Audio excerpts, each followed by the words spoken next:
Vamos dar continuidade à leitura do livro Pecados Intocáveis de Jerry Bridges. E nós vamos iniciar agora o capítulo 15. Ira. Robert Jones escreveu em seu livro Approaching Anger, Arrancando a Ira pela Raiz. A ira é um problema universal, prevalente em todas as culturas e vivenciado por todas as gerações. Ninguém está livre de sua presença e nem imune ao seu veneno. Ela impregna cada pessoa e azeda nossos relacionamentos mais íntimos. A ira é um aspecto garantido de nossa natureza caída. E acrescenta: infelizmente isso é verdade até mesmo nos lares cristãos e nas igrejas. À observação de Jones sobre lares cristãos e igrejas, eu acrescentaria que nossa ira é quase sempre dirigida às pessoas que mais amamos. Cônjuge, filhos, pais, irmãos da nossa família biológica e nossos verdadeiros irmãos em Cristo, a família da igreja. Conheci um senhor cristão que era símbolo de delicadeza com os terceiros, mas despejava sua ira na esposa e nos filhos. Finalmente, depois de muitos anos tendo esse tipo de comportamento, Deus o fez reconhecer sua culpa e o ajudou a lidar com a ira. O que é ira? Muitos responderiam: não sei definir, mas a reconheço quando vejo, especialmente se for dirigida a mim. Segundo os dicionários, ira nada mais é que um profundo sentimento de rancor e, normalmente, de antagonismo. Eu diria também que a ira muitas vezes vem acompanhada de emoções pecaminosas e de palavras e atitudes que magoam aqueles que são objetos de seu furor. Ira é um assunto gigantesco e complexo, e está acima do escopo deste livro analisá-la de forma abrangente. Para prosseguir no objetivo de confrontar os pecados que toleramos em nossa vida, irei concentrar-me num aspecto da ira com o qual, sem nem perceber, convivemos como um pecado aceitável. Para tanto, quero logo de cara analisar a ira legítima. Muitas pessoas desculpam a ira que sentem dizendo que ela é justificada.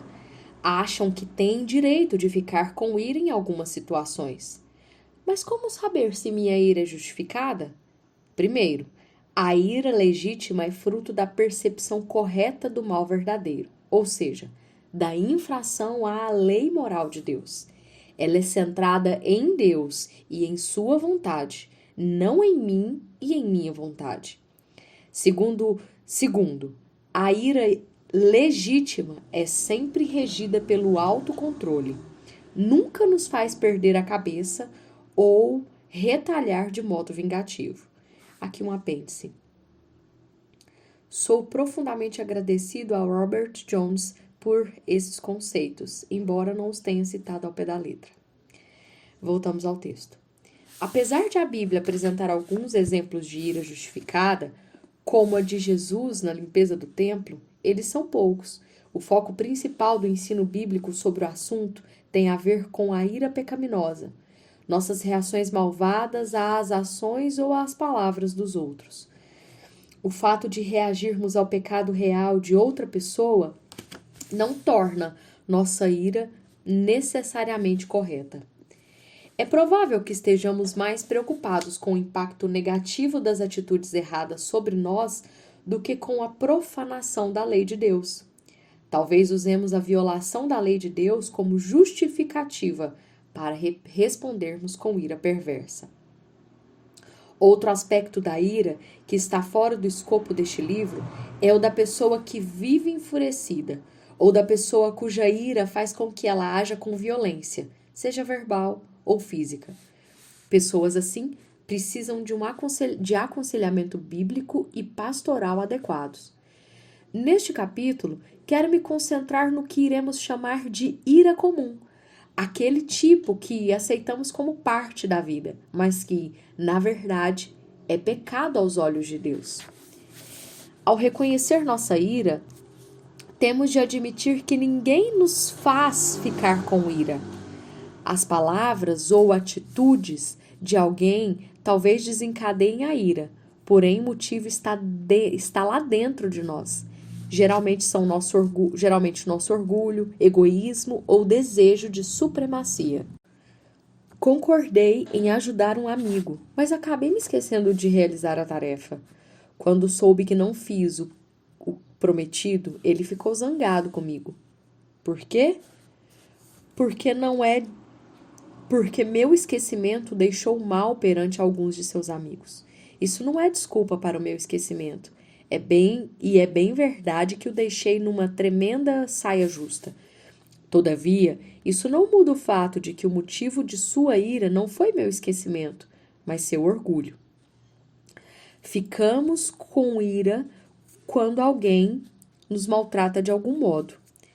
A pessoa fofoca a nosso respeito e ao tomarmos conhecimento disso ficamos bravos. Por quê? Provavelmente porque a nossa reputação ou caráter foram postos em dúvida. Mais uma vez, o orgulho é a causa da ira. Ficamos com ira quando não conseguimos o que queremos. Isso é comum nas crianças, mas também acontece com os adultos.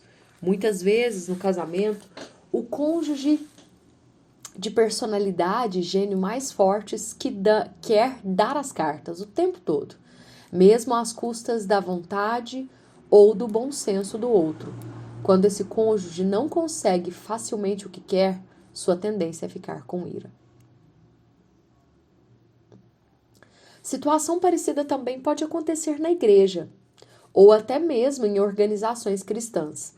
Muitas vezes, uma pessoa enérgica e mandona quer exercer controle e fica brava ao encontrar oposição. Em todos esses exemplos, o egoísmo é a causa da ira. A coisa tem de ser feita do meu jeito. Ficamos com ira em reação à ira de alguém. O marido chega em casa esperando encontrar o jantar pronto. Se isso não acontece, ele fica nervoso e sua ira se revela de forma explosiva, num monte de palavras grosseiras. Embora não verbalize nada, a esposa também fica com ira, nutrindo ressentimento e fervilhando por dentro. A ira da esposa é tão pecado quanto a do marido. O homem leva uma tremenda bronca do chefe, possivelmente na frente dos colegas.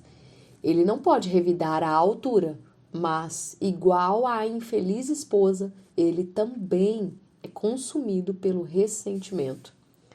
E assim nós concluímos a parte 1 do capítulo sobre a ira. Quero comentar rapidamente com vocês que a ira é um pecado contra o qual eu luto com a graça de Deus. E esse livro que ele cita aqui, do Dr. Robert Jones, eu tenho ele também, já li e tenho sempre que voltar nele.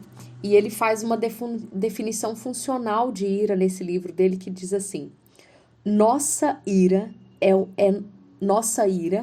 nossa resposta ativa e integral de juízo moral negativo contra um mal por nós percebido.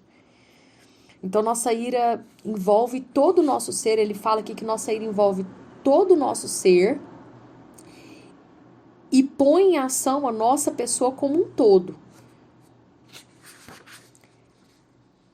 É uma resposta ativa porque é uma ação, é uma atividade. Ira é algo que fazemos, não algo que temos. Não é uma coisa, um fluido ou uma força. A Bíblia retrata pessoas que praticam a ira, não que têm ira. Olha que interessante, o Robert, ele faz essas observações que não é sobre... Não é algo que temos, é algo que nós fazemos. E é uma resposta ativa de juízo moral negativo contra um mal por nós percebido. Então você percebe que foi feito algo de ruim, algo que você não queria, contrário à sua vontade, então você reage, você responde ativamente àquilo. Você faz.